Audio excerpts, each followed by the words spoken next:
বুধ গ্রহ সূর্যের সবথেকে নিকটতম গ্রহ, কিন্তু যদি আপনি ভাবেন সূর্যের সবথেকে কাছে হওয়ার কারণে এই গ্রহটা সবসময় গরম থাকবে, তাহলে আপনার ধারণা ভুল। রাতের সময় এর তাপমাত্রা -180°C নেমে যায়, মানে নিমিষেই আপনাকে বরফ বানিয়ে ফেলবে।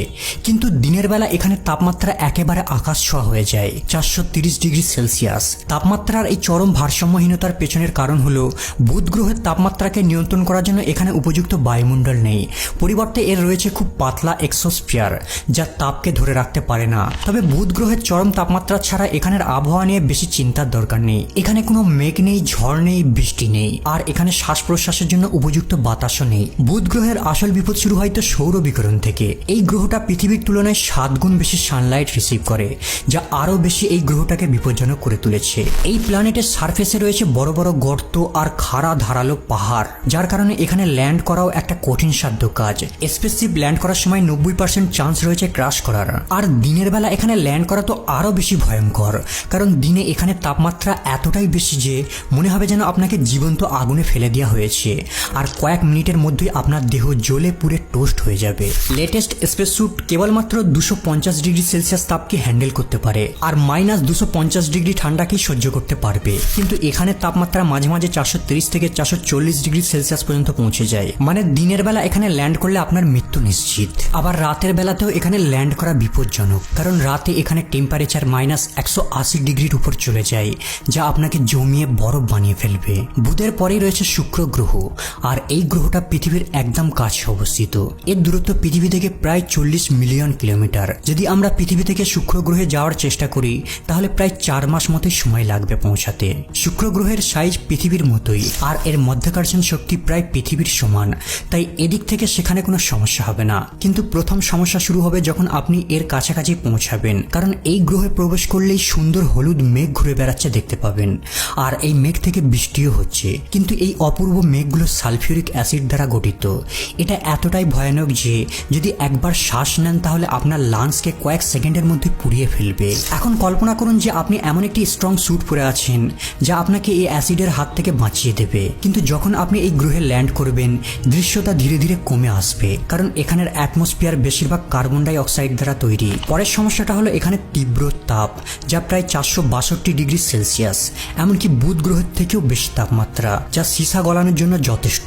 প্লাস এখানে ঘন অ্যাটমসফিয়ার থাকার কারণে সূর্যের আলো মাত্র 10%ই পৌঁছায়, ফলে চতুর্দিকে বেশিরভাগ অন্ধকার মনে হবে। কিন্তু এখানে সব থেকে বড় সমস্যা হলো এই গ্রহে পৃথিবীর তুলনায় অনেক গুণ বেশি বায়ুর প্রেসার রয়েছে।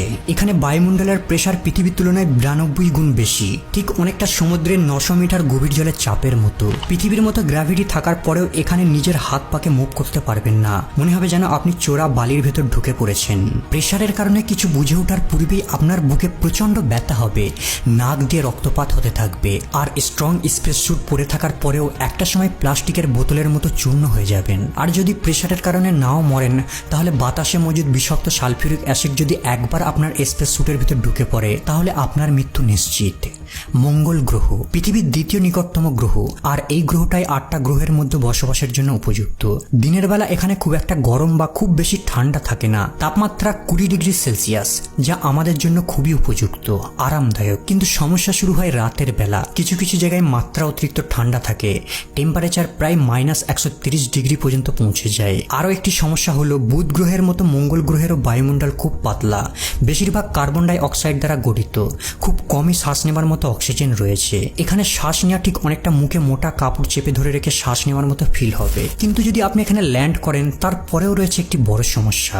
মঙ্গল গ্রহে প্রায়শই বড় আর শক্তিশালী ধুলো ঝড় দেখা যায়, আর এই ঝড়টা প্রায় 100 কিলোমিটার গতিবেগে বয়ে থাকে। কিন্তু সমস্যা হলো মঙ্গল গ্রহের এই ঝড়গুলো 5 থেকে 10 মিনিটের মধ্যে শেষ হয়ে যায় না। এই ঝড়গুলো প্রায় কয়েক সপ্তাহ থেকে কয়েক মাস পর্যন্ত চলতে থাকে, আর এর সাথে উঠতে থাকে মঙ্গল গ্রহের লাল ধুলো। আর এই ঝড়টা আপনার জন্য খুবই বিপজ্জনক হতে পারে। তাই এখানে যদি মানুষ বাস করতে চায় এমন সুরক্ষিত ব্যবস্থার প্রয়োজন রয়েছে, যা স্ট্রং সিল করা ওয়েল প্রোটেক্টেড সিস্টেম হতে হবে।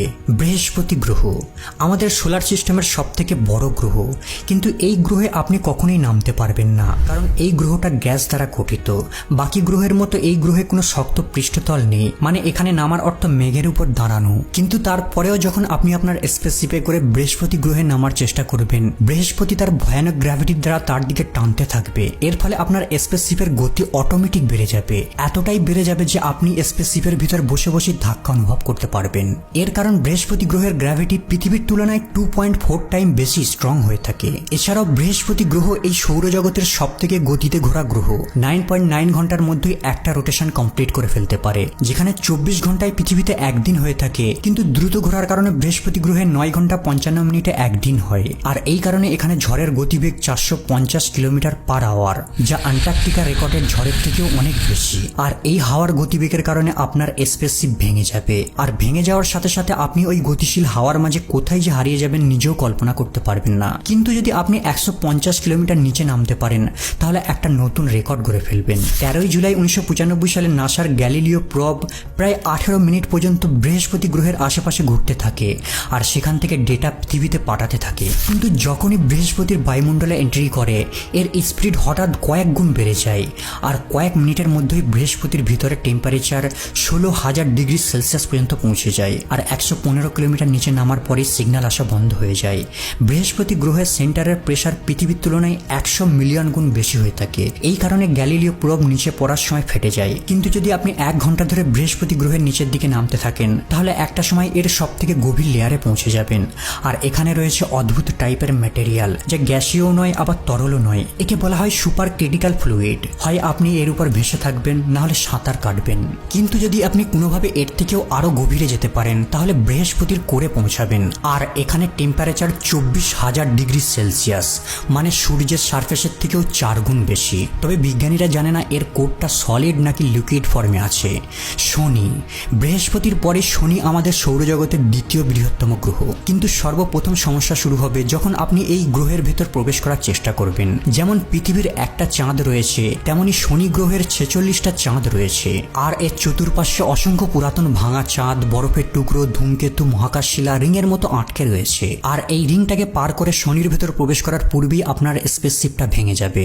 যদি আপনি একজন দক্ষ পাইলটও হয়ে থাকেন, তাহলেও এর ভেতর প্রবেশ করে ল্যান্ড করতে পারবেন না, কারণ বৃহস্পতির মতোই এর কোনো হার্ড সারফেস নেই। এর বায়ুমণ্ডল হাইড্রোজেন আর হিলিয়াম দ্বারা গঠিত।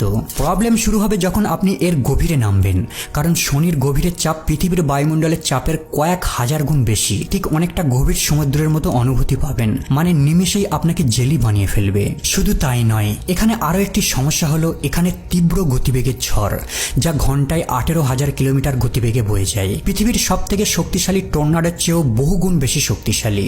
আর এর কোরে নামলে সেম বৃহস্পতির মতোই তাপমাত্রা দেখতে পাবেন, যা আপনাকে সেকেন্ডের মধ্যেই পুড়িয়ে ছাই বানিয়ে ফেলবে। শনির পরে রয়েছে ইউরেনাস।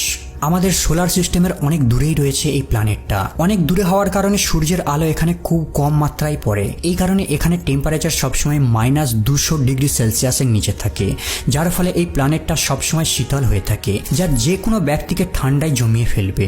নেপচুন এটা আমাদের গ্রহের সব থেকে দূর আর শেষ প্ল্যানেট। জাস্ট কল্পনা করুন, পৃথিবী থেকে যদি সূর্যের দূরত্ব 1 অ্যাস্ট্রোনমিক্যাল ইউনিট হয়ে থাকে, তাহলে নেপচুন সূর্য থেকে 30 অ্যাস্ট্রোনমিক্যাল ইউনিট দূরে রয়েছে। 1989 সালে নাসার ভয়েজার 2 স্পেসক্রাফট প্রথমবার নেপচুনের পাশ দিয়ে ক্রস করে, আর 3000 মাইল দূর থেকে ভয়েজার 2 নেপচুনের অসংখ্য ফটোগ্রাফ ক্যাপচার করে। সূর্য থেকে এতটা দূরে হওয়ার কারণে এখানে টেম্পারেচার -214 ডিগ্রি সেলসিয়াস হয়ে থাকে। নাসার মতে ইউরেনাসের মতো এই গ্রহটা একটা বরফের আইস জায়ান্ট, যেখানে সর্বদা ঝড় চলে, এমন ঝড় যার গতিবেগ প্রায় 2000 পার আওয়ার পর্যন্ত হয়ে থাকে। কিছু জায়গাতে তো শব্দের থেকেও গতিতে ঝড় বয়ে যায়। ফাইনালি পৃথিবী, এটাই হলো একমাত্র প্ল্যানেট যেখানে আমরা আরামের সাথে বাস করতে পারি। এখানে আমাদের বেঁচে থাকার জন্য সব ধরনের সুবিধা রয়েছে। অক্সিজেনের লেভেল নরমাল, বায়ুর প্রেসার 14 PSI, বেঁচে থাকার জন্য প্রয়োজনীয় খাবার, জল, সমস্ত কিছুই। কিন্তু এখানে মৃত্যুর কারণ প্রাকৃতিক দুর্যোগ, রোগ, মহামারী ছাড়াও সবথেকে ভয়ানক কারণ হলো মানুষই মানুষকে